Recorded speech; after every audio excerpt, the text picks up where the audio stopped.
네, 종목별로 섹터별로는 어떤 이슈가 나왔는지 일단 M7 기업들 상황부터 점검해 보겠습니다. 어제는 일제히 하방 압력을 받았다면 오늘은 혼조한 양상을 이어가고 있는 M7 기업들 하나씩 이슈 더 깊게 들어가 보시죠. 먼저 엔비디아입니다.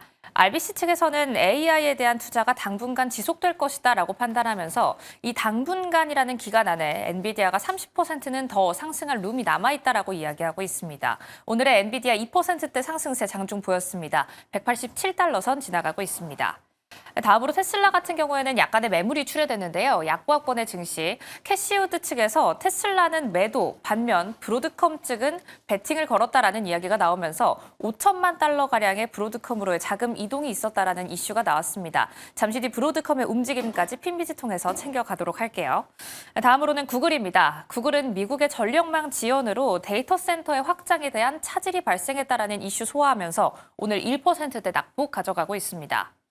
마지막으로는 아마존 그리고 애플입니다. 아마존 같은 경우에는 AI 데이터 센터 확대에 대비해서 미국의 구리를 선제적으로 확보하겠다라는 움직임이 일었는데요. 애리조나주 광산과 2년간 구리 공급 계약을 체결했다라는 이슈도 체크하겠습니다. 그리고 애플 같은 경우에는 인도발 규제 리스크가 재부각됐습니다. 인도 경쟁당국의 반독점 조사에 대한 압박이 일어난 건데요. 인도의 경쟁위원회가 앱스토어 반독점 조사와 관련해 추가 기한 연장 없이 절차를 계속 강행하겠다라는 입장 밝혔다라는 점 체크하겠습니다. 그럼 다음 장 통해서 기술주와 함께 은행주는 어떤 움직임 보였는지 체크해 보시죠. 혼조한 양상을 보여내고는 있지만 엔비디아부터 호실적을 발표한 TSMC의 훈풍에 힘입어서 브로드컴까지 나란히 상승불을 켜내준 하루였습니다. 전체적으로 기술주가 다시 한번 고개를 들어줬는데요. 샌디스크부터 마이크론 등 메모리주가 다시 한번 훈풍을 이어받은 한때였습니다. 특히나 반도체 장비주인 ASML도 큰 폭으로 올랐죠. 간밤 5%대 급등 나왔고요. AMD 같은 경우에는 TSMC의 호실적에 힘 입자마자 월가의 낙관론도 확대되고 있습니다. 데이터 센터부터 AI의 성장성이 주목된다라는 건데요. 웰스파고 측에서는 345달러까지 목표 주가 상향 리포트 나왔고요. 앞서 캐시우드의 자금이 이동했다라고 언급드린 브로드컴 같은 경우 오늘 아쉽게도 장 막판으로 갈수록 상승폭을 다소 반납했지만 똑같이 웰스파고 측에서 브로드컴의 조정이 오히려 매수 기회다라는 리포트와 언급까지 나왔다라는 점 체크하겠습니다.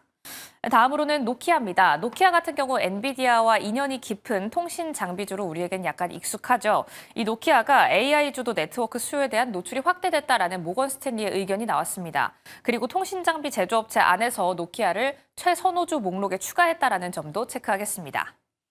다음으로 은행주 확인하겠습니다. 모건 스탠리와 골드만삭스 같은 경우 호실적 속 강세 움직임 보였습니다. 하루 만에 약간의 분위기가 바뀐 모습이 은행주 안에서 보여지고 있는데요. 모건 스탠리 같은 경우에는 자산관리 부문의 성과가 두드러졌다라는 평가 안에 5%대 강세, 골드만삭스는 애플카드와 결별했음에도 불구하고 기대 이상의 실적이다라는 언급에 4%대 강세 보였습니다. 마지막으로 직전에 실적을 발표했던 시티그룹 같은 경우에서는 CEO가 호실적 직후 추가 감원에 대한 시사를 하는 발언이 나왔다라는 점 체크하겠습니다. 앞으로 결과를 두고 이야기하겠다라고 하는데 이 다음 분기 실적은 어떨지도 기대감 가지고 지켜보시죠. 그럼 다음 장 통해서 유가의 움직임도 체크해 보겠습니다. 간밤 유가가 4%대 떨어졌는데요. 차트와 함께 체크해 보시죠. 4.75%대의 낙폭을 보이면서 WTI 기준으로도 큰 폭의 낙폭이 나왔습니다. 일단 지금까지 업데이트된 간밤 지정학적 리스크 관련 소식 한번 체크를 해볼까요? 트럼프와 이란 모두 그리고 중동의 국가들도 함께 가세해서 전반적인 이슈에 대한 수위 조절에 나서고 있습니다. 백악관 같은 경우 간밤에 언론 브리핑이 있었죠. 이란에서 처형이 중단되긴 했지만 만약에 살해가 계속될 경우 심각한 결과를 초래할 것이다라고 이야기하면서 대통령실은 모든 상황을 지켜보고 있다라는 언급을 내놨습니다. 여기에 더해서 파이낸셜 타임즈의 보도가 한 가지 나왔는데요. 중동의 5개 국가가 트럼프 행정부를 통해서 자제를 촉구하고 있다라는 이야기가 나왔습니다. 역시나 유가에 대한 공급과 이 유가 압박에 대한 움직임 때문이었는데 그럼에도 불구하고 긴장감은 끝나지 않았습니다. 왜냐하면 간밤에 이런 언급이 한 가지 더 나왔기 때문입니다. 트럼프 대통령의 측근 상원위원 측이 이런 언급을 내놨습니다. 이란의 공격 보류 소식은 완전한 오보다라는 건데요. 이 때문에 추가적으로 우리는 밤이 지날 때마다 어떤 지정학적 리스크에 대한 이슈가 업데이트되는지를 체크할 필요가 있겠습니다. 이런 언급들을 소화하면서 기술주는 전반적으로 TSMC의 호실적 속에 매물이 몰리는 모습을 보였지만 에너지주 같은 경우 약간의 낙폭이 출회되는 모습을 보였습니다. 끝나지 않는 지정학적 이슈 그리고 그 안에서 발표된 TSMC의 호실적, 과연 중심은 어떻게 잡아봐야 할까요? 지금 바로 고민 해결하러 가시죠.